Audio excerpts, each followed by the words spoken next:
This is the Electi Review. Today, the humble Post-it note has gone digital, and the stakes are higher than they look. The core argument of this article is straightforward but worth examining. A sticky note on your desktop is not decoration.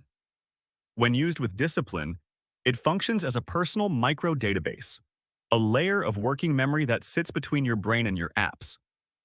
When used without discipline, it becomes exactly the chaos it was supposed to replace. On Windows 10 and 11, Sticky Notes is built in. Open the Start menu, search for it, or use the Win-Salt-Cess shortcut. You get bold, italics, color coding, and cloud sync through your Microsoft account. On Mac, Stickies is already installed. Open it from Applications or Spotlight, and Notes live on your desktop as long as the app is running.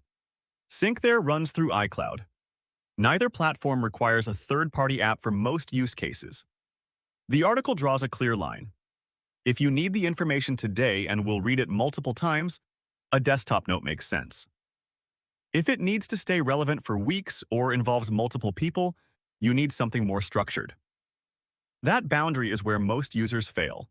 They treat sticky notes as a long-term archive, then wonder why their desktop is unreadable.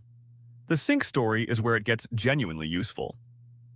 Windows Notes reappear after reinstallation if you were already signed in. Mac Notes follow you through iCloud. For teams splitting time between office and travel, this removes the friction of rewriting the same note twice across devices. The troubleshooting point is also worth flagging. Most missing notes are not gone. They are linked to a different account as minimized off-screen or stuck in an incomplete sync.